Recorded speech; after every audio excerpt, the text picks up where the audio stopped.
పాట సంఖ్య 161.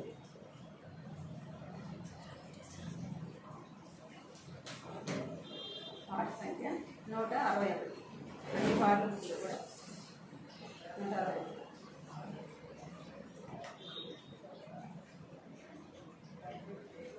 అన్ని పాటలు కూడా 161. రుచి చూచి ఎరిగితిని యెహోవా ఉత్తముడనియు. రుచి చూచి ఎరిగితిని యెహోవా ఉత్తముడనియు. ద్రాక్షారసాయించి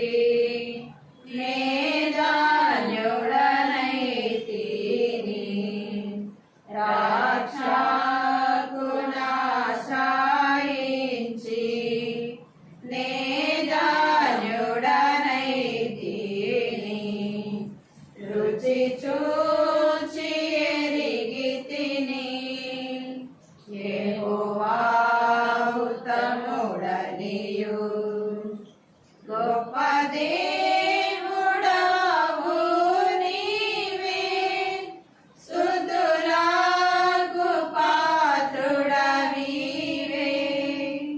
గొప్ప దేవుడవు నీవే, స్తుతులకు పాత్రుడవీవే. తప్పక ఆరాధింతురు, దయాళుడవు నీవే. తప్పక ఆరాధింతురు, దయాళుడవు నీవే. రుచి చూచి ఎరిగితిని యెహోవా ఉత్తముడనియు. రుచి చూచి ఎరిగితిని యెహోవా ఉత్తముడనియు. మహోన్నతుడవగు దేవా, ప్రభావము గలవాడా.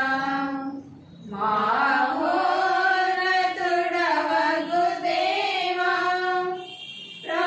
ప్రభావము గలవాడా.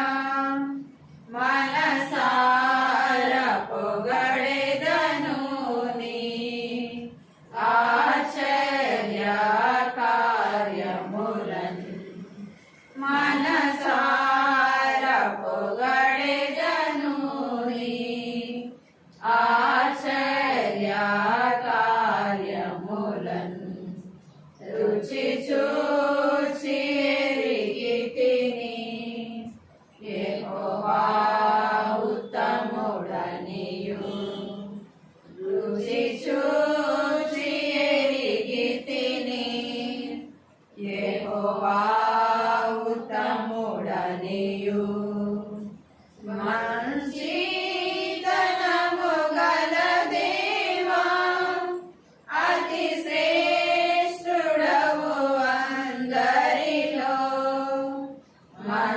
మంచితనము గల దేవా, అతి శ్రేష్ఠుడవు అందరిలో. మూలమార పాడెదనిన్ను,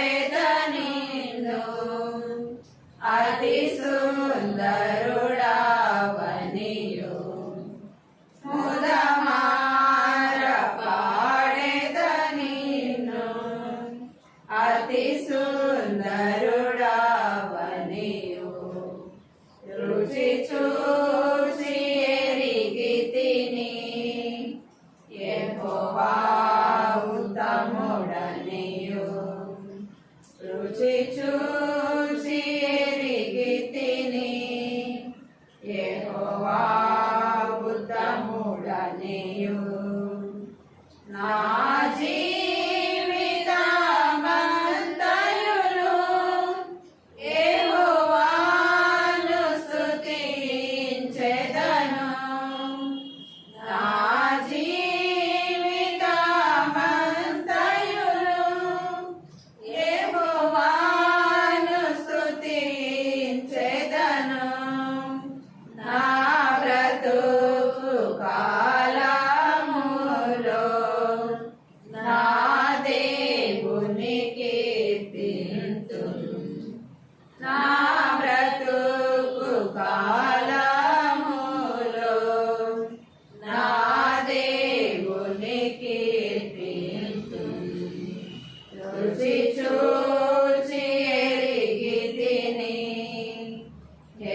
యెహోవా ఉత్తముడనియు రుచి చూచి ఎరిగితిని. యెహోవా ఉత్తముడనియు సంతోషితు ఎల్లప్పుడు కష్ట దుఃఖ బాధలలో. సంతోషితు ఎల్లప్పుడు కష్ట దుఃఖ బాధలలో ఎంతో నెమ్మదినిచ్చు నా రక్షకుడు యేసు. ఎంతో నెమ్మదినిచ్చు నా రక్షకుడు యేసు. రుచి చూచి ఎరిగితిని. యెహోవా ఉత్తముడనియు రుచి చూచి ఎరిగితిని. యెహోవా ఉత్తముడనియు ప్రార్థితును ఎడతెగక ప్రభు సన్నిధిలో చేరి. ప్రార్థితును ఎడతెగక ప్రభు సన్నిధిలో చేరి సంపూర్ణముగా పొందెదను. అడుగు వాటన్నిటిని సంపూర్ణముగా పొందెదను. అడుగు వాటన్నిటిని రుచి చూచి ఎరిగితిని. యెహోవా ఉత్తముడనియు రుచి చూచి ఎరిగితిని. యెహోవా ఉత్తముడనియు కృతజ్ఞత చెల్లింతు ప్రతిదాని కొరకు నేను. కృతజ్ఞత చెల్లింతు ప్రతిదాని కొరకు నేను. క్రీస్తుని యందే తృప్తి పొంది హర్షించెదను. క్రీస్తుని యందే తృప్తి పొంది హర్షించెదను. రుచి చూచి ఎరిగితిని. యెహోవా ఉత్తముడనియు రుచి చూచి ఎరిగితిని. యెహోవా ఉత్తముడనియు రక్షకునాశ్రయించి నే ధన్యుడనైతిని. రక్షకునాశ్రయించి నే ధన్యుడనైతిని. రుచి చూచి ఎరిగితిని. యెహోవా ఉత్తముడనియు రుచి చూచి ఎరిగితిని. యెహోవా ఉత్తముడనియు. పాట సంఖ్య 226.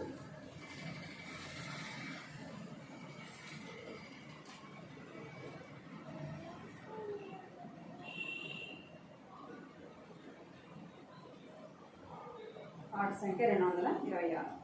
ఇంకా పాత పాటలకు అయితే 793. పాడేద దేవాని కృపలం నూతన గీతములం స్తోత్రము చెల్లింతును. స్తుతి స్తోత్రము చెల్లింతును.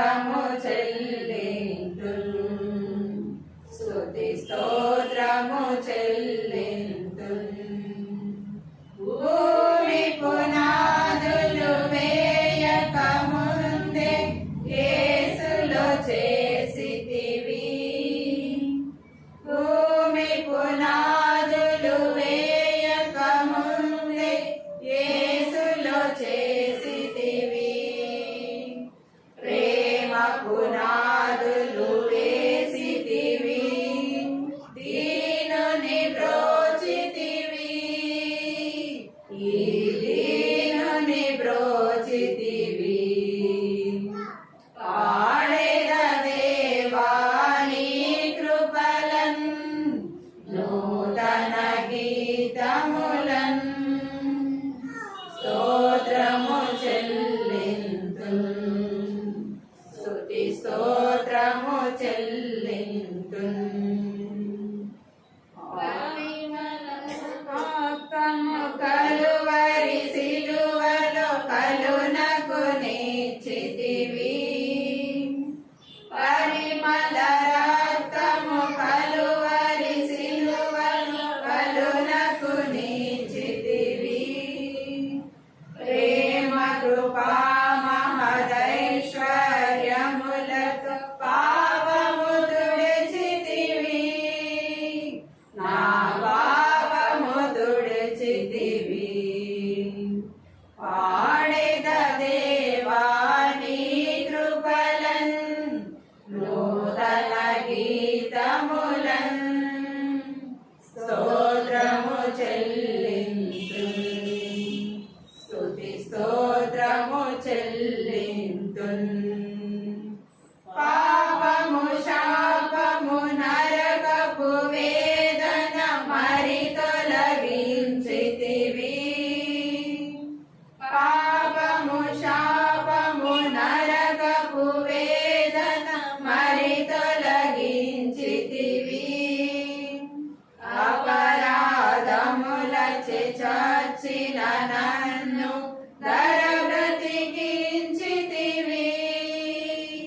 నన్ను బ్రతికించితివి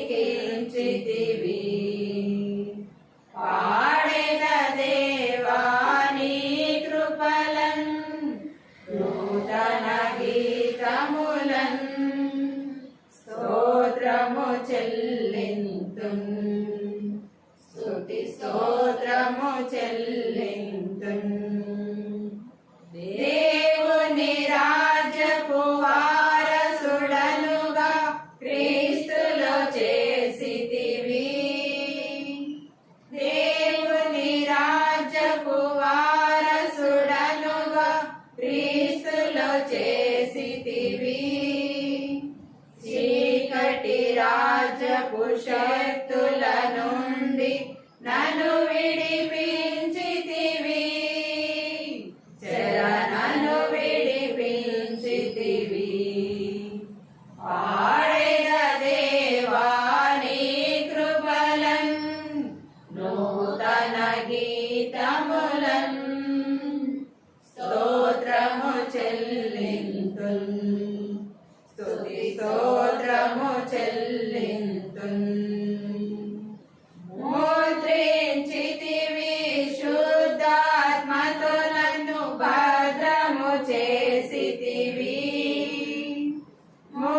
ముద్రించితివి శుద్ధాత్మతో నన్ను భద్రము చేసితివి సత్య స్వరూప నిత్య నివాసి సొత్తుగా చేసితివి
చెల్లింతున్ పాడెద దేవాని కృపలన్ నూతన గీతములన్ స్తోత్రము చెల్లింతున్ స్తుతి స్తోత్రము చెల్లింతున్. మాట ప్రార్థన చేస్తూ వాక్యం చేస్తున్నాం.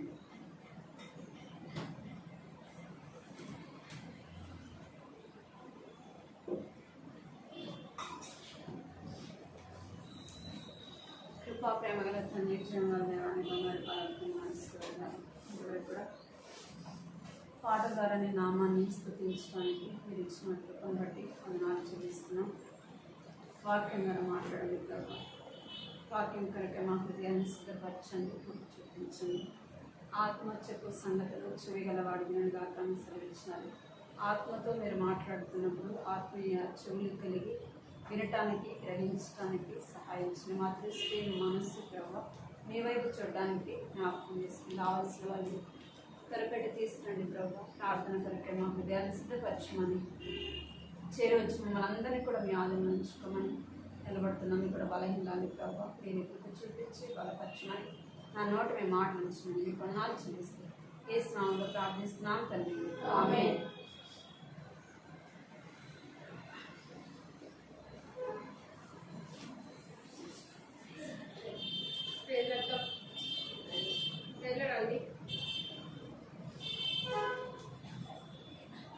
వాక్యం చూస్తున్నాం. 2 తిమోతి 2వ అధ్యాయము 20వ వచనం మనము ప్రతిసారి చదివే భాగం.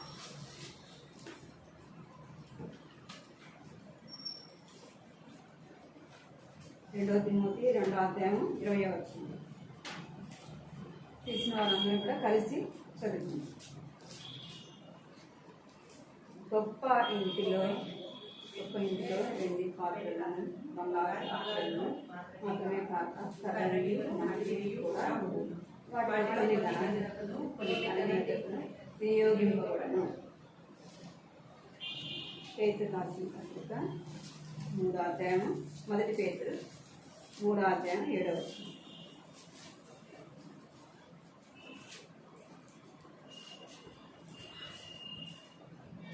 అటువలే పురుషులారా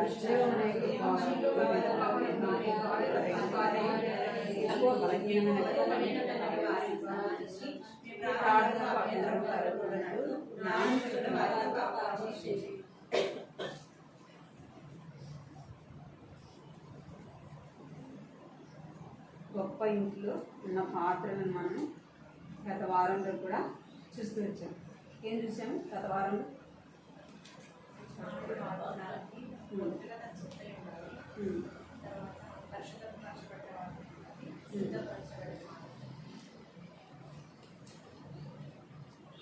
యజమానులు వాడుకోవాలంటే అన్ని విధాలు కూడా సిద్ధపడిన పాత్రగా ఉండాలి.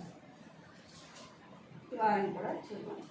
హెబ్రీ రాసిన పత్రిక 11వ అధ్యాయం 6వ వచనం చదువు. విశ్వాసము లేకుండా దేవునికి ఇష్టలుగా ఉండటం అసాధ్యం. దేవునికి ఇష్టలుగా ఉండటం. ఎవరికి ఇష్టంగా ఉండాలంట? ఎవరికి ఇష్టంగా ఉండాలా? దేవునికి ఇష్టంగా ఉండాలి. మనుషులకి ఇష్టంగా ఉండినా లేకపోయినా ప్రాముఖ్యంగా ఎవరికి ఇష్టంగా ఉండాలా? దేవునికి ఇష్టంగా ఉండాలి. కొన్నిసార్లు మనం ఏం చేస్తామంటే మనుషులను సంతోషపెట్టడానికి ఎవరిని బాధ పెడతాం?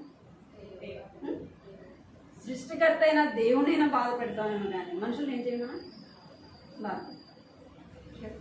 అందుకే ఏమన్నంటే విశ్వాసము లేకుండా దేవునికి ఇష్టలుగా ఉండటం అసాధ్యము. విశ్వాసము కలిగి జీవించాలి. ప్రాముఖ్యంగా దేవునికి ఇష్టమైన వారముగా ఉండాలి. ఎందుకు మనం ఆయనకి ఇష్టమైన వారముగా ఉండాలి అంటే చూద్దాం. ఎఫెసీ రాసిన పత్రిక 1వ అధ్యాయం 6వ వచనం. ఎఫెసీ మనము తన ఎదుట పరిశుద్ధంలో నిర్దోషంగా ఉండవాలని జగత్పునాది వేయబడక మునిపై దేవుని చేత ఆయన క్రీస్తులు మనను ఏర్పరచుకుంది.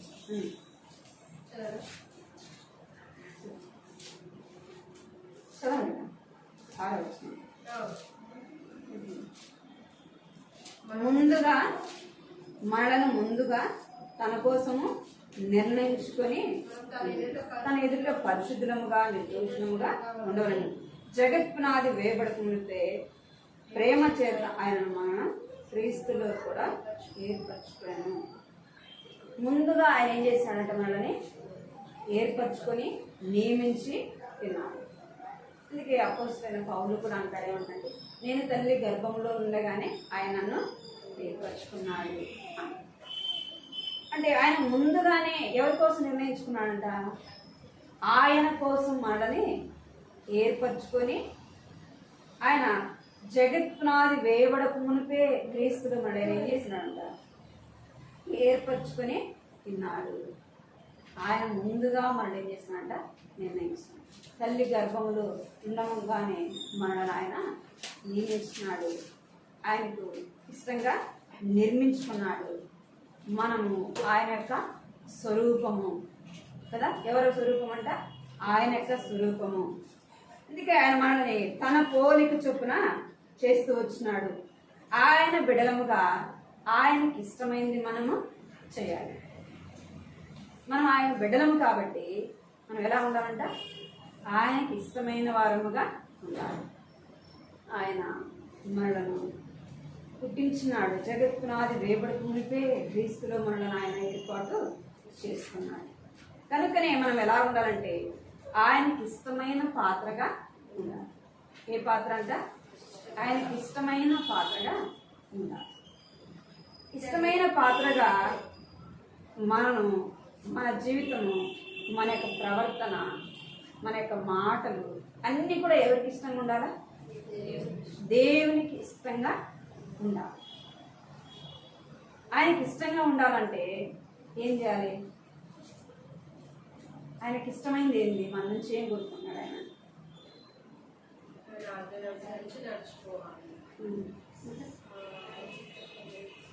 మన నుంచి ఆయన ఏం కోరుకుంటున్నాడు? మన హృదయాన్ని ఆయన కోరుకుంటున్నాడు. మన నుంచి ఆయన ఏం కోరుకుంటున్నాడు? మన ఆస్తులు, మన అంతస్తులు, మన హోదా, మన డబ్బు అవన్నీ కోరుకున్నాడా? నువ్వు ఏ స్థానంలో ఉండావని చూస్తున్నాడా? ఉన్నత స్థానంలో ఉండావా అని చూస్తున్నాడా? అది మన డబ్బుని చూస్తున్నాడా? ఏం చూస్తున్నాడు ఆయన? మన హృదయాన్ని చూస్తూ ఉన్నాడు. మన నుంచి కోరుకునేది కూడా ఏంటంటే మన హృదయము ఆయనకి కావాలి. ఆయనకి ఇష్టమైన వారముగా జీవించాలంటే ఏం చేయాలంటే మన హృదయం ఆయనకి ఇవ్వాలి. ఇచ్చినప్పుడే మనం పాపముతో కదా, తల్లి గర్భంలో ఎలాంటి వారు అంటే మనం పాపములో పుట్టినవారు. అలాంటి వారిని దేవుడు, చెడిపోయిన దాన్ని మనం కోరుకుంటామా? మనం మార్కెట్కి వెళ్తే ఏది కోరుకుంటాం? చెడిపోయిన వాటిని తీసుకుంటాం. పొరపాటున వాటిలో ఒకటి పడినా ఏం చేస్తాం? అమ్మిన వాడిని ఇంటికి వచ్చిన తర్వాత ఏం చేస్తాం? అన్నీ చెడిపోయినట్టు ఇచ్చినాడు కదా, పాడైపోయినట్టు ఇచ్చినాడు, డబ్బంతా వేస్ట్ అయిపోయింది అంట. అవునా కదా? దేవుడు మనము మనుషులముగా చెడిపోయిన దాన్ని తీసుకోవటానికి ఇష్టపడని దేవుడు ఇష్టపడతాను. మన పాపంతో దేవుని సన్నిధికి వచ్చి ఆయనకి ఇష్టమైనది ఏదైనా చేయాలంటే చేస్తామా? కనుకనే మొదట మనం ఆయనకి ఇష్టమైన వారంగా ఉండాలంటే మన హృదయం ఆయనకి ఇవ్వాలి. మనం పరిశుద్ధులముగా ఉండాలి. ఆయన పరిశుద్ధులు కాబట్టి మనం కూడా పరిశుద్ధులముగా ఉండాలి. అప్పుడే ఆయనకి ఇష్టమైనది మనము చేస్తాం. ఆయన ముందుగా మనడు ఏం చేసినాడంటే నిర్ణయించుకున్నాడు. తన పని కొరకు మన తల్లి గర్భంలో రూపింపబడక మునిపే ఆయన మనల్ని ఏర్పాటు చేసుకున్నాడు. ఎవరిని ఏర్పాటు చేసుకున్నాడంటే దావీదును ఏం చేసినట్ట దేవుడు నిర్ణయించుకున్నాడు తన పని కొరకు. దావీదు ఎలాంటి వాడు చూడండి, అపోస్తల కార్యంలో చూద్దాం. 13వ అధ్యాయము 22వ వచనం. అపోస్తల కార్యము చూద్దాం. అపోస్తల కార్యము 13వ అధ్యాయము తరువాత అతనిని తొలగించి దావీదును వారికి రాజుగా ఏర్పరచెను. మరియు ఆయన, నేను యెష్షయి కుమారుడైన దావీదును కనుగొంటిని. అతడు నా ఇష్టానుసారుడైన మనుష్యుడు, అతడు నా ఉద్దేశములన్నీ నెరవేర్చునని చెప్పి అతనిని గురించి సాక్ష్యం ఇచ్చాను. చాలు. ఏం చెప్తానంటే దావీదుని గురించి, అతడు నా హృదయానుసారుడైన మనుషుడు, నా ఉద్దేశములు అన్నీ కూడా నెరవేర్చిన వాడు. ఎవరు సాక్ష్యం చెప్తున్నారు? దేవుడే. ఎవరిని గురించి? దావీదుని గురించి సాక్ష్యము చెప్తాను. ఎందుకంటే దావీదు దేవునికి ఇష్టమైన వాడు కదా, దేవుని యొక్క ఇష్టాన్ని నెరవేర్చిన వాడు, దేవుని చిత్తాన్ని జరిగించిన వాడు, దేవుని యొక్క ఆజ్ఞను నెరవేర్చిన వాడు. మనం ఎప్పుడు ఇష్టంగా ఉంటామంటే ఆయన యొక్క చిత్తాన్ని, ఆయన యొక్క ఇష్టాన్ని మనం నెరవేర్చినప్పుడు ఎవరికి ఇష్టంగా ఉంటామంటే దేవునికి ఇష్టముగా ఉంటాము. ఇంకా దావీదు గురించి రాయబడింది మొదటి సమయాలు 18వ అధ్యాయం 5వ వచనం.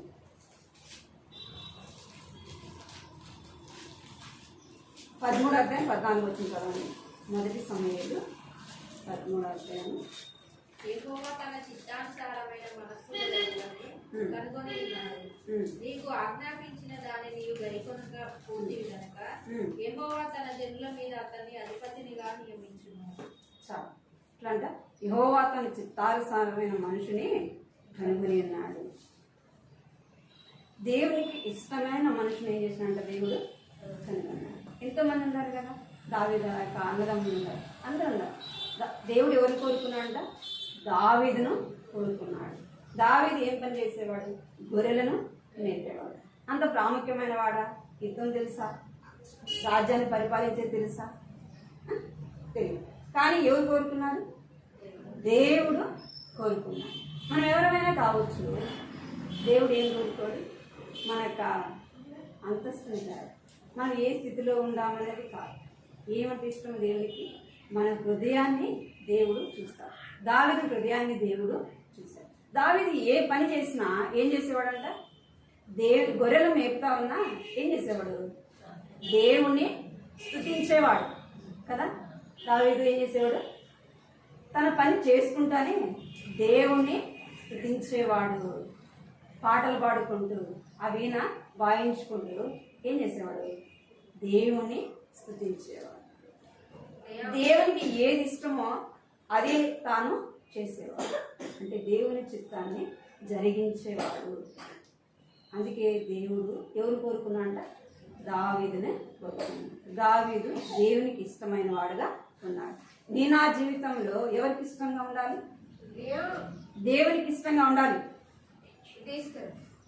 మొదట స్థానము దేవునికి ఇవ్వాలి. దేవునికి ఇష్టకరమైన జీవితం మనము జీవించాలి. తర్వాత తల్లిదండ్రులైన వారికి, కుటుంబానికి కదా, మన ఎవరిని మొదట సంతోషపెట్టాలి?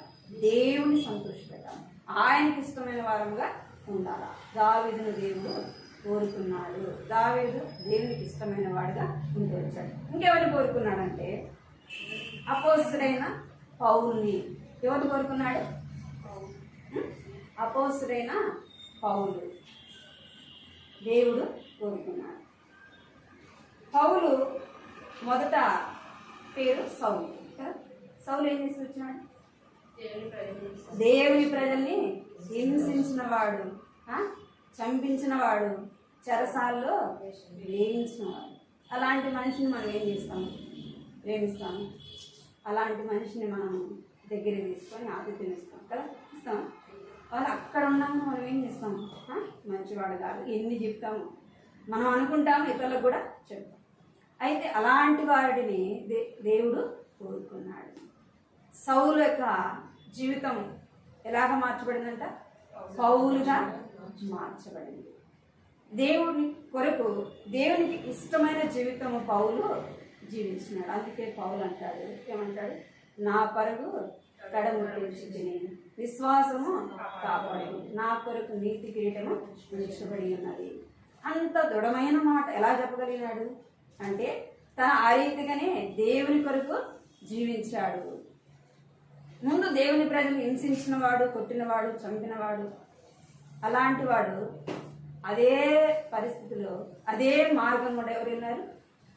పౌలు కల్పించినాడు. దేవుని నమ్మిన తర్వాత అనేకమైన శ్రమలు పొందినాడు కదా, అన్యుల ద్వారా, తన యొక్క సహోదరుల ద్వారా, కపట సహోదరుల ద్వారా. పౌలు గురించి చెప్తే సమయం సరిపోదు. పౌలు అలాగా దేవుని కొరకు జీవించినాడు. సమస్తము నష్టముగా ఎంచుకున్నాడు, సమస్తాన్ని పెంటతో సమానంగా ఎంచుకున్నాడు. ఎవరు? అపోస్తలుడైన పౌలు. అంటే దేవునికి ఇష్టకరమైన జీవితము జీవించినాడు కనుకనే నా కొరకు నీతి కిరీటం ఉంచబడింది అని చెప్పబడినాడు. మనం చెప్తాం, నేను దేవునికి ఇష్టకరంగా జీవిస్తున్నాను, నాలో ఉన్న లక్షణాలు దేవునికి ఇష్టమైనవి ఉన్నాయి. మన గుండె మీద మనం చేసుకుని చెప్పగలను. ఒకటైనా నాలో దేవునికి ఇష్టమైనది ఉంది, నేను ఈ కార్యం దేవునికి ఇష్టమైనది నేను చేస్తున్నాను అని చెప్పగలను. చెప్పగలం? ఎప్పుడు చెప్తాం? వద్దా? అలా వద్దా? దేవునికి ఇష్టకరమైన జీవితం వద్దా? ఒప్పుకుంటాం మనం కదా, అలా లేమంటాం. కానీ అలా మనము దేవునికి ఇష్టకరమైన జీవితము, ఇప్పుడు ఎంతో సమయం గడిచిపోయింది కదా మన జీవితంలో. ఎంతో సమయము ఇప్పటికి ఒకవేళ 40 సంవత్సరాల లోపల మనకు ఉండవచ్చు, అవునా కదా? ఇంకెంత ఉంది? ఇంకెన్ని సంవత్సరాలను మనం బ్రతకగలని చెప్పగలము? మరి ఇంకెప్పుడు దేవునికి ఇష్టమైనది చేసేది చెప్పండి. ఇంకా సమయం కొంచెమే ఉంది. మరి ఎప్పుడు మనం దేవునికి ఇష్టమైనది చేసేది? ఎంతో సమయము పోయింది, వ్యర్థంగా పోయింది. మిగిలిన జీవితమైన ఎవరికి ఇష్టంగా ఉండాలి? దేవునికి ఇష్టంగా ఉండాలి. మన ఇష్టాన్ని మనం నెరవేర్చుకుంటాం, మన కుటుంబంలో ఉన్న వారిని సంతోషపెట్టడానికి ప్రయాసపడతాం. కానీ దేవునికి ఇష్టమైనది చేయడానికి, దేవునికి ఇష్టకరంగా జీవించడానికి మనం ప్రయాస. ఎలాంటి పాత్ర అంట? దేవునికి ఇష్టమైన పాత్ర. దావీదు దేవునికి ఇష్టమైన జీవితము జీవించినాడు. పౌలు, అపోస్తలుడైన పౌలు దేవునికి ఇష్టకరమైన జీవితము జీవించినాడు. ఇంకెవరంటే 12 మంది శిష్యులు కూడా ఏం చేస్తూ వచ్చినారంట? దేవునికి ఇష్టమైన కార్యాలు చేస్తూ వచ్చినారు. ఆయనతో కూడా వారు ఉంటూ వచ్చారు, ఆయనకి ఇష్టమైనది చేస్తూ వచ్చారు, ఆయన చెప్పింది వాళ్ళు చేస్తూ వచ్చినారు. అందుకే 12 మంది శిష్యులలో దేవుడు కొంతమందిని బలమైన పాత్రగా ఉంచుతూ వచ్చినాడు. వారి జ్ఞానం లేకపోయినప్పటికీ, చదువు లేకపోయినప్పటికీ, చేపలు పట్టేవారు అయినప్పటికీ ఏం చేసినట్టు దేవుడు బలమైన పాత్రగా ఉంచుతూ వచ్చినాడు. పేతురు చదువు లేనివాడు కదా, చదువుతాడు, చేపలు పడతాడు. ఏం చేసినట్టు దేవుడు బలంగా తన పనిలో వాడుతుంది. అర్థమైంది? మనం కూడా ఆయనకి ఇష్టమైన పాత్రలుగా, ఆయనకి ఇష్టమైన జీవితం జీవించినప్పుడు మనలో కూడా ఏం చేస్తాడంటే తన పనిలో బలమైన పాత్రలుగా ఉంచుతాడు. ఆయనకి ఇష్టమైన పాత్రగా మనము మొదట జీవించాలి. మనం ఆయనకి ఇష్టమైన వారముగా మనము ఉండాలి. ఆయన పని కొరకు మరి ఏం చేస్తూ వచ్చినాడంట? నియమించుకున్నాం. మన ఇంట్లో కొన్ని సామాన్లు ఉంటాయి, కొన్ని పాత్రలు ఉంటాయి. కొన్ని ఏం చేస్తాము? వంట గదిలో ఉండాల్సినవి వంట గదిలో ఉంచుతాం, బాత్రూమ్స్లో ఉండాల్సినవి బాత్రూమ్, హాల్లో ఉండాల్సినవి. అంటే కొన్ని పాత్రలు మనం ఏం చేస్తాం? ఏ పాత్ర ఎక్కడ ఉండాలని అక్కడ ముందుగానే నిర్ణయించుకుంటాం. ఇంట్లో తీసుకెళ్ళి బాత్రూంలో పెట్టడం, బాత్రూమ్ నుండి తీసుకెళ్ళి ఇంట్లో ముందుగానే ఏం చేస్తామంటే నిర్ణయించుకుంటాం. దేవుడు కూడా ఏం చేస్తాడంటే ముందుగానే మనలను నిర్ణయించుకున్నాడు. ముందుగానే ఆయన పని కొరకు మనలను నిర్ణయించుకున్నాడు. మనం ఎలా ఉంటున్నాం? ఆయనకి ఇష్టకరమైన జీవితము జీవించాలి. మనం ఎలా ఉండాలంటే ఎక్కడో మూలపడి ఉండాలా అనుకుంటాం కదా. ఎలా ఉంటాం మనం? ఎక్కడో మూల ఉండాలా, ఏం తెలుసు నాకు, నేనేం చేయగలను అనుకుంటాం. నేనేమి చేయగలను అనుకుంటాం. నువ్వు కాదు, నేను చేసేది, నేను కాదు. ఎవరు చేసేది? దేవుడే. ఆయనకి ఇష్టమైన వారంగా, ఆయనకి ఇష్టమైన పాత్రగా ఏ పనికి వాడుకోవాలి ఆయన మనలను వాడు. రెండోదిగా ఎలా ఉండాలంటే ఆయనకు అనుకూలమైన పాత్రగా ఉండాలి. ఎవరికి అనుకూలంగా అంటే దేవునికి అనుకూలమైన దానిగా, అనుకూలమైన పాత్రలుగా ఉండాలి. చూద్దాము. మొదటి సమయాలు 18వ అధ్యాయం 5వ వచనం. మొదటి సమయాలు 18వ అధ్యాయం 5వ వచనం. దావీదు సౌలు తను పంపిన చోటకెళ్ళని పోయి సుబుద్ధి కలిగి పని చేసుకుని వచ్చిన గనుక సౌలు యోధుల మీద అతనిని నియమించాడు. జనులందరి దృష్టికి, సౌలు సేవకుల దృష్టికి దావీదు అనుకూలుడైంది. దావీదు ఎలాంటి జీవితం జీవిస్తున్నాడంట? దేవునికి అనుకూలమైన జీవితము జీవిస్తున్నాడు. అనుకూలమైన వాడుగా ఉంటా ఉన్నాడు. మనం కూడా ఎలా ఉండాలంటే దేవుని యొక్క ఇంటిలో, దేవుని యొక్క పని కొరకై మనం ఎలా ఉండాలంట? అనుకూలమైన పాత్రగా ఉండాలి. ఆయన వాడుకోవడానికి అనేది మనలో కనబడాలి. ఎక్కడికి వెళ్ళినా దావీదు ఏం చేసేవాడంట? స్వబుద్ధి కలిగి నడుచుకుంటూ వచ్చినాడు. సౌలు దృష్టికి, జనుల దృష్టికి ఎలా ఉన్నాడంట? అనుకూలమైన వాడిగా ఉంటా ఉన్నాడు. ఒకరి దృష్టికే కాదు, మనం ఎవరికి అనుకూలంగా ఉంటాం? మన కుటుంబంలో ఉన్న వారికి అనుకూలంగా ఉంటాం, మన తల్లిదండ్రులైన వారికి అనుకూలంగా ఉంటాం, మనకు ఇష్టమైన వారికి మనం ఎలా ఉంటామంట? అనుకూలంగా ఉంటాం. సౌలు అయితే ఎవరుకున్నాడంట? సౌలు దృష్టిలో ఉన్నాడు, జనుల దృష్టిలో ఉన్నాడు, ఆ యొక్క సేవకుల యొక్క దృష్టిలో కూడా. అంటే తనకు ఆ యొక్క అధికారంలో ఎట్లా ఉన్నాడంటే అనుకూలమైన వాడుగా జీవిస్తూ వచ్చినాడు. నేను నా జీవితంలో దేవునికి ఏం కనబడాలంటే అనుకూలత కనబడాలి. నా బిడ్డ ఏది చెప్పినా అది చేస్తుంది, నా మాట వింటుంది. సౌలు ఏం చేసేవాడంటే, దావీదు ఏం చేసేవాడంటే సౌలు చెప్పిన చోటుకల్లా వెళ్ళి ఏం చేస్తూ వచ్చినాడంట? అనుకూలమైన వాడుగా, స్వస్థ బుద్ధి గలవాడుగా, తనకు చెప్పిన పనిని తను ఏం చేస్తూ వచ్చినాడు? నెరవేర్చిన వాడుగా ఉంటున్నాడు. సౌలే కాదు, దావీదు జీవితమే కాదు, దావీదు యొక్క కుటుంబంలో వారు కూడా ఎలా ఉంటూ వచ్చినారంట? అనుకూలమైన వారుగా ఉంటూ వచ్చినారు. ఎవరికి? దేవునికి. చూడండి, మొదటి రాజులు 8వ అధ్యాయం 5వ వచనం. మొదటి రాజులు. రాజైన సొలొమోనును అతని యొద్దకు కూడి వచ్చిన ఇశ్రాయేలు సమాజకులందరికీ మందసం ముందర నిలవబడి లెక్కింపశక్యము గాని గొర్రెలను, ఎడ్లను బలిగా అర్పించింది. మరియు యాజకులు యెహోవా నిబంధన మందసమును తీసుకొని దాని స్థలములో, అనగా మందిరపు గర్భాలయమగు అతి పరిశుద్ధ స్థలములో కెరూబుల రెక్కల కింద దానిని ఉంచింది. ఎలా ఉండొచ్చునంటే వాళ్ళ కుటుంబము దేవునికి అనుకూలమైన వారుగా ఉంటూ వచ్చినారు. 2వ సమయాలు 23:5. 2వ సమయాలు 23వ అధ్యాయం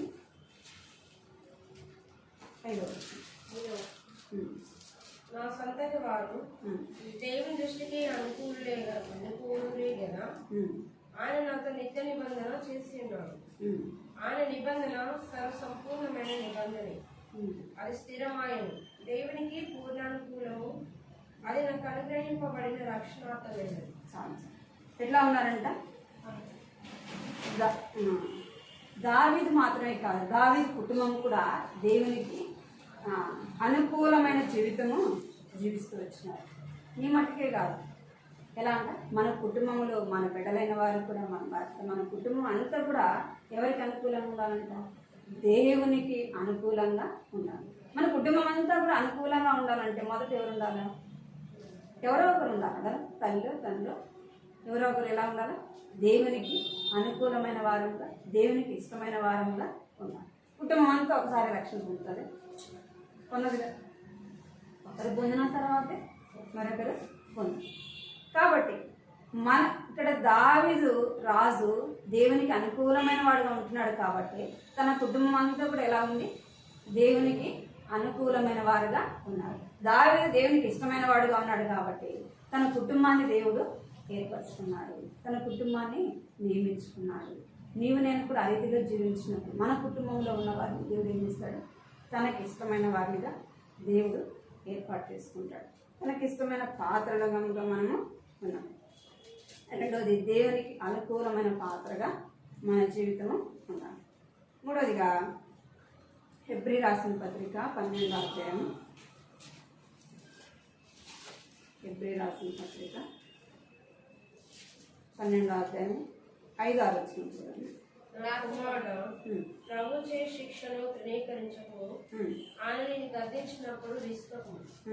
ప్రభువు తాను ప్రేమించు వాడిని శిక్షించి తాను స్వీకరించే ప్రతి కుమారుని దండించు అని కుమారులతో సంభాషించినట్లు నీతో సంభాషించు ఆయన హెచ్చరికను మరచిపోయి. సార్, ఇక్కడ తండ్రి ప్రేమించే కుమారుని ఏం చేస్తాడంట? గద్దిస్తాడు, శిక్షిస్తాడు కదా. ఎప్పుడు తండ్రి ఎందుకు గద్దిస్తాడు? తప్పు చేసినప్పుడు. ప్రేమిస్తున్నాడు కాబట్టి తన కుమారుడు తప్పిపోట తండ్రికి ఎంత మాత్రమో ఇష్టము లేదు. అందుకే ఏం చేస్తున్నాడు? గద్దిస్తాడు, శిక్షిస్తాడు కదా. మనం తిరిగి మరలా ఆయన దగ్గరికి రావడానికి ఏం చేస్తాడంట? మనం తప్పిపోయినప్పుడు గద్దిస్తాడు. దేవుని వాక్యం ద్వారా గద్దిస్తాడు, దేవుని యొక్క బిడ్డల ద్వారా గద్దిస్తాడు, వాక్యం ద్వారా మనల్ని ఆయన హెచ్చరిస్తాడు. ఏం చేస్తాం? అన్నిటికీ ఇష్టపడతాం, కానీ ఒకదానికి ఇష్టపడం. ఏంటది చెప్పండి? గద్దింపుకు ఇష్టపడం. ఏదైనా గట్టిగా ఒక మాట చెప్పారనుకోండి, ఏం చేస్తాం? మనలో ఉన్న స్వభావం బయటికి వస్తుంది కదా. ఎంత సహనంగా ఉంటామో, ఎంత ఓర్పుగా ఉంటామో ఎప్పుడు తెలుస్తుందంటే, ఒక మాట గద్దించినప్పుడు. దేవుని బిడ్డ అనుకోండి, మందిరంలో ఏదైనా మనం తప్పు చేశాము, వెంటనే దేవుని యొక్క సేవకుల ద్వారానో పెద్దల ద్వారానో మనం గద్దించారంటే ఏం చేస్తాం? నన్ను అంటారా? అంతమందిలో నన్ను గద్దిస్తారా? ఒక దగ్గర జరిగింది, మందిరంలో కిటికీలంతా ఓపెన్ చేయాలి. ఒక అక్క ముందు వచ్చింది. అన్న ఏం చేసినాడు? అక్క ముందే వచ్చినావు కదా, కిటికీలు ఓపెన్ చేయొచ్చు కదా అన్న. అంటే పిల్లలు ఊడ్చినారు, సాకులు వేసినారు, అది శుభ్రం చేసినారు, కిటికీలు మాత్రం ఓపెన్ చేయాలి. ఒక అక్క వచ్చింది, అక్కకు చెప్పినాడు అన్న, అక్క మీరు ముందే వచ్చినారు కదా, కిటికీలు అంతా ఓపెన్ చేయొచ్చు కదా అన్న. అన్న మాట ఎట్లా ఉంటుంది మీకు తెలుసు కదా, ఎట్లా ఉంటుంది? మా నాన్న గురించి చెప్తున్నాను, ఎట్లా ఉంటుంది అంటే గట్టిగా చెప్తారు. కొంతమంది సాధువుగా మృదువుగా చెప్తారు. కొంతమంది మాట ఎట్లా ఉంటుంది? వాళ్ళు చిన్న మాట చెప్పినా ఎంతో గట్టిగా చెప్పినట్టు, గద్దించినట్టు ఉంటుంది. అట్లా కొన్ని సంవత్సరాలకి ఒక 2-3 సంవత్సరాలు అనుకోండి అనుభవం ఉంటుంది. కొంతమందికి బాధ చేస్తుంది, ఎందుకన్నా ఇట్లా గట్టిగా వేస్తాడు, ఎందుకు ఇంత గట్టిగా చెప్తుంది, కసురుకునేట్టు చెప్తాడు అని బాధ అన్న కదా. అట్లా చెప్పినాడు అన్న, అక్క కిటికీ తీర్చు కదా అని గట్టిగా చెప్పినాడు. అంతే, మందిరం అయిపోయింది, అక్క అడిగిపోతాను. ఎందుకంటే వేరే అలాగే చెప్పింది, అన్న నన్ను గట్టిగా గద్దించినట్టు కిటికీలు తీర్చు కదా అక్క అని చెప్పినాను అన్న. అది కూడా మాటేనా? దానికి కూడా బాధపడతారా? అంటే దేనికి ఇష్టపడమా? గద్దింపుకి ఇష్టం. ఇక్కడ ఏం చెప్తున్నాడు దేవుడు? దేవుని వాక్యం ఏం చెప్తుంది?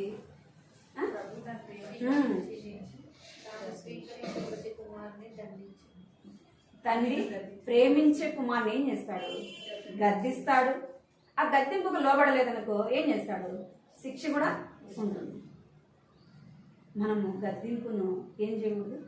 తృణీకరించకూడదు. గద్దించినప్పుడు విసుక్కోకూడదు. నన్ను ఎందుకు గద్దిస్తున్నానంటే, మనం గద్దించినప్పుడు అదే నా యొక్క క్షేమం కొరకే, నా యొక్క మేలు కొరకే, నేనేదో పొరపాటు చేశాను కాబట్టి ఏం చేశారు? నాకు చెప్పారు, ఆ పొరపాటు నేను సరిదిద్దుకోవాలా అనే తలంపు ఆలోచన మనలోకి రావాలి. ఆ గద్దించినప్పుడు మనం ఏం చేయకూడదు? విసుగు చెందకూడదు. తండ్రి నేను ప్రేమిస్తున్నాడు కాబట్టి గద్దిస్తున్నాడు. నిన్ను ప్రేమించలేదు అనుకో, వాడు ఎట్టన్నా పనులను వదిలేస్తాడు. కొంతమంది పిల్లలు ఏం చేస్తారంటే, వారి యొక్క గారాభమో తెలీదు, వారి యొక్క ప్రేమ తెలీదు, ఏం చేస్తారు? వారి ఇష్టానికి వదిలేస్తారు. వాళ్ళు పాడైపోవడానికి కారణం ఎవరు? తల్లిదండ్రులే. వాళ్ళు తప్పు చేసినప్పుడు గద్దించరు. పొరపాటు చేసినప్పుడు గద్దిస్తే ఏం చేస్తారు? ఆ యొక్క పొరపాటును సరిచేస్తారు. సేవకులు కూడా దేవుని బిడ్డలైన వారు మనకు క్షేమం కోరి వాళ్ళు ఏం చేస్తారంట? మనలను గద్దిస్తారు. చూద్దాం సామెతలు 3:11. నా కుమారుడా, యెహోవా శిక్షను తృణీకరింపవద్దు, ఆయన గద్దింపునకు విసుకోవద్దు. సరే ఏమంట? నా కుమారుడా, యెహోవాను తృణీకరింపవద్దు, ఆయన గద్దింపునకు విసుకోవద్దు. ఆయన మనల్ని గద్దించినప్పుడు, దేవుని బిడ్డలైన వారు గద్దించినప్పుడు ఆ గద్దింపుకు మనం ఏం చేయకూడదు? విసిగిపోకూడదు, కోపడకూడదు. అలాగూ మనం పడినామంటే కోపడి విసిగిపోయి ఏం చేస్తాం? సాతాను మనం ఏం చేస్తుంది? నన్ను అంటారా, నేనేం తప్పు చేశాను, అంతమందిలో నన్ను మాట్లాడతారా, నన్ను గద్దించినట్టు అని ఏం చేస్తుందంటే సాతాను మన విశ్వాసంలో నుండి తొలగిపోయేటట్టు చేస్తుంది. ఆ గద్దింపుకు మనల్ని లోబడనేది, ఆ గద్దింపుకు మనల్ని విధేయులు కానీ. నిజముగా తండ్రి నిన్ను ప్రేమిస్తున్నాడు కాబట్టి నువ్వు తప్పు చేసినప్పుడు, నీ పొరపాటు చేసినప్పుడు గద్దిస్తాడు. ఆ గద్దింపుకు నువ్వు లోబడినప్పుడు శిక్ష నీకు తప్పు. ఆ గద్దింపుకు నువ్వు లోబడకుండా ఉన్నప్పుడు ఏం పడుతుందంటే శిక్ష పడుతుంది. చూద్దాం ఇర్మియా 2:19.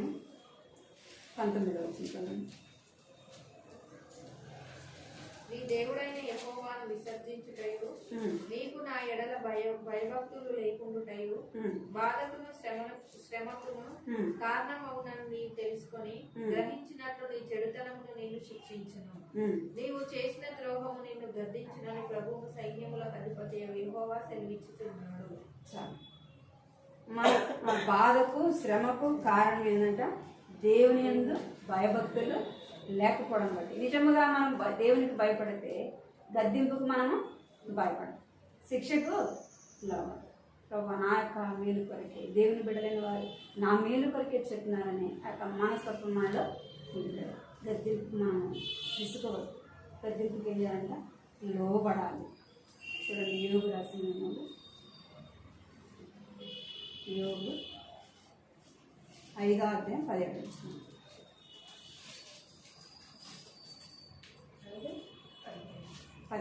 దేవుడు గద్దించు మనుషుడు ధన్యుడు, కాబట్టి సర్వశక్తుల దేవుని శిక్షను తృణీకరింపము. ఏమంట? దేవుడు గద్దించు మనుషుడు ధన్యుడు. గద్దింపుకు లోబడిన వాడు ఎలాంటి వాడంట? ధన్యుడు. కాబట్టి సర్వశక్తులకు దేవుని శిక్షను తృణీకరింపము. దేవుడు గద్దించిన మనుషుడు ఎలాంటి వాడంట? ధన్యుడు. దేవుని యొక్క బిడ్డలు గద్దింపును మనం త్రోసివేయకూడదు, తృణీకరించకూడదు. నాన్న అంటారు అని అనుకోవద్దు. అది మన యొక్క మేలు కొరకే, మన యొక్క క్షేమం కొరకే అని మనం గుర్తించి గద్దింపుకి ఏం చేయకూడదంట? తీసుకోకూడదు. దేవుని బిడ్డలైన వాళ్ళు మన యొక్క క్షేమం కోరే చెప్తారు. మన యొక్క ఆత్మీయ జీవితంలో మనం నష్టపోవటానికి వారికి ఇష్టం లేదు కాబట్టి వాళ్ళు ఏం చెప్తారు? మన క్షేమం కొరకే చెప్తారు. మన బిడ్డలు తప్పిపోయినప్పుడు వారి మేలు కోరే చెప్తాం, వాళ్ళకి నష్టం కోరి చెప్తానా? వారి యొక్క క్షేమాన్ని కోరిన వారిని కనుకనే ఏం చేస్తాము? వారిని గద్దించి శిక్షించి ఇంకా ఏమేం చేస్తాము? వారిని 2 దెబ్బలు కొట్టైనా వారిని సరైన మార్గంలో నడిపించాలా, సరైన దారిలో వారిని నడిపించాలనేక తల్లిదండ్రుల యొక్క మనం కూడా అలాగూ దేవుని యొక్క గద్దింపుకి తీసుకోవద్దు. 3వ తీసుకొచ్చిన దేవుని యొక్క బిడ్డలైన వారి గద్దింపుకి మనం ఏం చేయకూడదంట? దేవుని యొక్క గద్దింపుకి తీసుకోవద్దు. ఆయన గద్దింపుకు మనము లోబడే వారముగా ఉండాలి. 4వదిగా చూద్దాము. నమ్మకమైన పాత్రగా. ఎలాగంటే నమ్మకమైన పాత్రగా. చూద్దాం హెబ్రీ రాసిన పత్రిక 3వ అధ్యాయం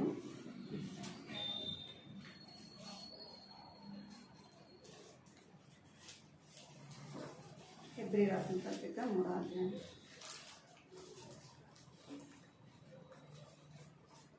4వ 4వ వచనం 5వ వచనం చదువు. ముందు చెప్పబో సంగతులకు సాక్షాత్తంగా మోష పరిచారకుడై ఉంది. దేవుని ఇల్లంతటిలో నమ్మకంగా ఉండేది. చెప్పండి. అయితే క్రీస్తు కుమారుడైంది ఆయన ఇంటి మీద నమ్మకంగా ఉన్నాడు. ధైర్యంలో నిరీక్షణ వలన ఉత్సాహంలో తుదమట్టుకు స్థిరంగా చేపట్టిన ఎడల మనమే ఆయనే. ఎలా ఉండాలంట? ఎక్కడ నమ్మకం ఉండాలి? దేవుని ఇల్లంతటిలో నమ్మకంగా ఉండాలి. దేవుడు ఎవరి గురించి చెప్పాడు? ఎవరి గురించి? మోషేను గురించి ఎవరు చెప్పారు? దేవుడే చెప్పాడు. నా ఇల్లంతటిలో నమ్మకమైన మనుషుడు. ఎవరు చెప్పాలా? నేను గురించి, నన్ను గురించి ఎవరు చెప్పాలా? దేవుడే చెప్పాలి. దావీదుని గురించి సాక్ష్యం ఎవరిచ్చారు? నా హృదయానుసారుడైన మనుషుడని దావీదుని గురించి దేవుడే చెప్పాడు. మోషన్ గురించి నా ఇల్లంతటిలో నమ్మకమైన వాడని ఎవరు చెప్తున్నారు? దేవుడే చెప్తున్నారు. నా ఇల్లంతటిలో నమ్మకమైన వాడు. నమ్మకమైన పాత్రగా ఎవరుంటూ వచ్చినారు? మోషే ఉంటూ వచ్చినాడు. దేవుడు తనకు అప్పగించిన పనిని ఏం చేస్తూ వచ్చినాడు? నమ్మకంగా చేస్తూ వచ్చినాడు. ఇశ్రాయేలు ప్రజల్ని నమ్మకంగా ఏం చేస్తూ వచ్చినాడు? నడిపించినాడు. దేవుని యొక్క పనిలో, దేవుని యొక్క పరిచయలో ఎలా ఉంటూ వచ్చినాడంట? నమ్మకమైన వాడుగా ఉంటూ వచ్చినాడు. మన జీవితం నమ్మకం ఉందా? నమ్మకమైన జీవితం దేవుని కొరకు మనం జీవిస్తున్నాము. మనుషులు చెప్తారు మన గురించి, ఆ నమ్మకమైన వాడు, నమ్మొచ్చు అంటారు కదా. అంటే కొంచెమే వాళ్ళు చెప్పేది, అంటే చెప్పకపోతే బాధపడతారేమో. అవునా కదా? ఏదైనా జాబ్ చేసుకున్నప్పుడు ఇది పర్లేదండి, నమ్మకమైన వాడు అంటే. దేవుడి చేత మనం ఏమించబడాలంట? నమ్మకస్తులముగా జీవించబడాలి. నమ్మకమైన జీవితం మనము జీవించాల. సంఖ్యాకాండము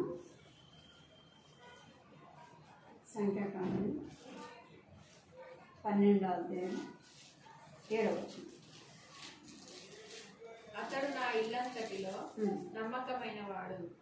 నేను గూఢభావములతో కాదు, దర్శనమిచ్చి ముఖాముఖిగా అతనితో మాట్లాడాను.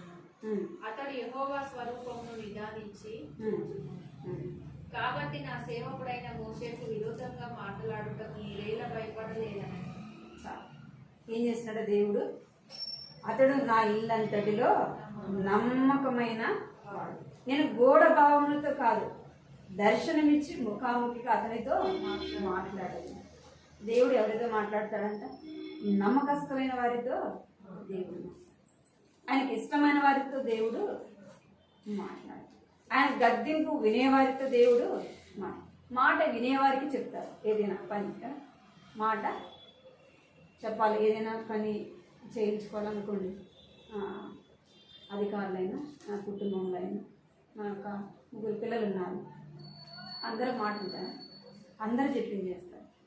ఎవరైతే వింటారో వాళ్ళకే చెప్తారు అన్ని పనులు కదా. వినని వాళ్ళకి చెప్తారా? అవి వినడు అసలు. చెప్పినా పోడు అన్నా కదా. నమ్మకస్తులైన వారికే చెప్తారు ఏ పనైనా సరే.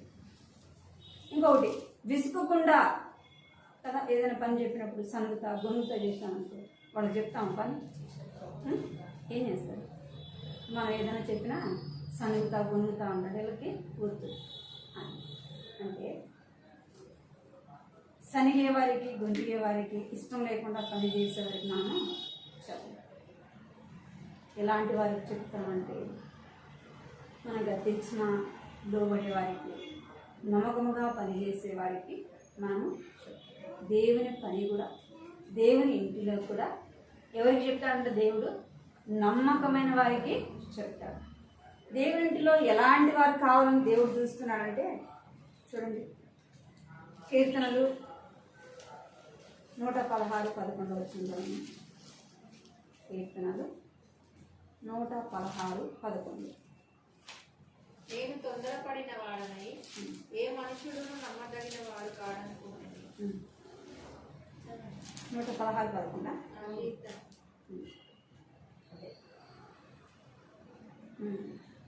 ఏ మనుషుడు కూడా నమ్మకమైన వాడు కాడని. ఈ మనము నమ్మకమైన వారంగా ఉండకపోతే దేవుడు ఏ పని కూడా మనకి అప్పగించాడు. దేవుని ఇంటిలో ఏ పని కూడా అప్పగించాడు. అధికారులైనా సరే ఏదైనా మనం ఉద్యోగం తీసుకున్నప్పుడు మనం నమ్మకస్తులముగా ఉన్నప్పుడే ఏం చేస్తారు, ఏ పనైనా అది ఎంతో ప్రాముఖ్యమైనదైనప్పటికీ ఏం చేస్తారు, నమ్మకంగా చేస్తారు. కాబట్టి ఆ పనిని అప్పగిస్తారు. మనం ఎలా ఉండాలంటే నమ్మకమైన వారముగా ఉండాలి. కీర్తనలు 101:6 కొడుతున్నామాట. కీర్తనలు నా యొద్ద నివసించినట్లు దేశంలో నమ్మకస్తులైన వారిని నేను కనిపెట్టుచున్నాను. నిర్దోష మార్గమందు నడుచువారు నాకు పరిచారకులు. చాలు. ఎవరి కోసం చూసినట్ట దేవుడు? నా యొద్ద నివసించినట్టు దేశంలో నమ్మకస్తులైన వారిని నేను కనిపెట్టి చూసి నిర్దోష మార్గమందు నడుచువారు నాకు పరిచారకులు. దేవుని ఇంట్లో ఎలాంటి వాళ్ళు కావాలంట? నమ్మకస్తులు కావాలి. నమ్మకమైన వారి కొరకు ఆయన ఏం చేస్తున్నంట? కనిపెట్టి చూస్తా ఉన్నాడు. ఆయన పరిచరించడానికి ఎలాంటి వారు కావాలంట? నిర్దోషమైన మార్గములో నడుచువారు నాకు పరిచారకులు. దావీదు దేవుని పని కొరకు దేవుడు కోరుకోవటానికి ఎలాంటి వాడంట? నిర్దోషమైన మార్గములో నడిచినవాడు. మోషే ఎలాంటి వాడంటే దేవుని ఇల్లంతటిలో నమ్మకమైన వాడు, నమ్మకమైన పరిచారకుడుగా దేవునికి కనబడుతూ వచ్చినాడు. మోషే అన్న అహరోను ఉన్నాడు కదా, మిరియాం ఉంది కదా, వారి ముగ్గురు ఒక కుటుంబంలో వాళ్ళే కదా. ఎవరిని కోరుకున్నాడు దేవుడు? మోషేని దేవుడు తన పని కొరకై ఏర్పాడు. ఎందుకంటే మోషే నమ్మకమైన వాడు. మోషేని గురించి దేవుడు ఏం చెప్పాడు? నమ్మకమైన, నా ఇల్లంతటిలో నమ్మకమైన వాడు. దేవుని ఇల్లంతటిలో నమ్మకమైన వారముగా ఉండాలి. మనలో దేవునికి ఏం కనపడాలి? నమ్మకత్వము కనపడాలి. ఇప్పుడే అదే మిక్కిలి కొంచెంలో నమ్మకం ఉన్నవాడు ఏం చేస్తాడంటే ఎక్కువలో కూడా నమ్మకంగా ఉంటాడు. నువ్వు దేవుని ఇంటిలో చిన్న పని నీకు అప్పగించినప్పుడు అది నువ్వు నమ్మకంగా చేస్తే ఏం చేస్తాడు దేవుడు? దేవుని ఇల్లంతటిలో నీకేమిస్తాడు? పనిని, పరిచయను నీకు అప్పగిస్తాడు. ఎందుకంటే నమ్మకంగా జీవిస్తావు, నమ్మకంగా నువ్వు పని చేస్తావు. నేను నా జీవితంలో దేవునికి నమ్మకస్తులముగా ఉండాలి. ఆయనకి ఇష్టమైన వారముగా ఉండాలంటే ఏముండాలి? ఏం కనపడాలి? మనలో నమ్మకమైన వారముగా కనపడాలి. అలాగూ ఆయన కొరకు మనము జీవించడానికి ఇష్టపడాలి. సామెతలు 20:6.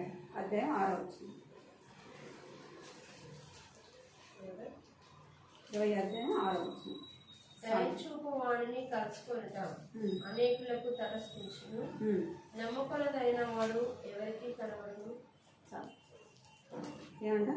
నమ్ముకొనదగిన వాడు ఎవరికి కనబడును. ఎవరు నమ్మకమైన వారు? ఇప్పుడున్న పరిస్థితిలో ఎవరిని ఎవరు నమ్మడానికి లేదు. నమ్మగలమా? మన రక్త సంబంధం నమ్మగలమా? ఒక ఇంటిలో వారమే రక్త సంబంధుల్ని ఏం చేయకూడదు? నమ్మకూడదు. ఎందుకు? ఆస్తులు బట్టి ఏం చేస్తుంది? అన్న తమ్ముడు చంపేది, తమ్ముడు అన్నను చంపేది, అన్నా కదా, బిడ్డలను చంపేది. ఏం లేదు, నమ్మకము లేదు. ఎవరిని నమ్మేదానికి లేదు. ఎవరిని నమ్మవచ్చు? ఎవరు నమ్మవచ్చు? నిజముగా దేవుని బిడ్డలను మనలో ఏం కనపడాలి? నమ్మకత్వము కనపడాలి. నమ్మకమైన వారముగా ఆయన కొరకు జీవించాలి. ఎలాంటి పాత్రగా ఉండాలంట? ఆయనకి ఇష్టమైన పాత్రగా ఉండాలి. రెండోది, ఆయనకు అనుకూలమైన పాత్రగా ఉండాలి. మూడోది, ఆయన గద్దించినప్పుడు విసుకకుండా ఆయన మాటకు విధేయత చూపించే వారముగా ఉండాలి. నాలుగోది నమ్మకమైన పాత్రగా ఉండాలి. ఎలాంటి జీవితం మనం జీవిస్తున్నాం? నమ్మకంగా ఉన్నాము. ఆయనకి ఇష్టమైనది మన జీవితంలో ఏదైనా కనబడుతుందా? మనకు ఏదైనా పని అప్పగించడానికి మనలో దేవునికి నమ్మకత్వం కనబడుతుందా? మనమే వాక్యం వింటున్నాం, కానీ విన్న వాక్యాన్ని ఏం చేయకూడదు?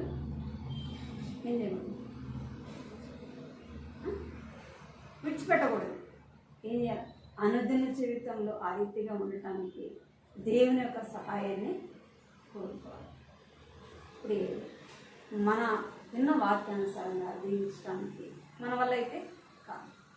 ఎవరు సహాయం చేయాలా? దేవుని యొక్క సహాయం మనకు కాదు. ఆయన సహాయాన్ని ఆయనకి ఇష్టమైనది నేను నా జీవితంలో ఉందో లేదు మనం పరీక్షించుకోవాలి. మన జీవితం ఆయనకు అనుకూలమైనదో ఉందో లేదని మనం చూసుకోవాలి. గద్దించినప్పుడు విసిపోయే వారంగా ఉంటున్నామా మనం పరీక్షించుకోవాలా? నమ్మకమైన వారంగా ఉంటున్నామా లేదా మనం పరీక్షించుకోవాలి. రీతిగా దేవుడు వాక్యాన్ని సరైన సిద్ధపరిచినట్లు ప్రార్థన చేసుకున్నాం.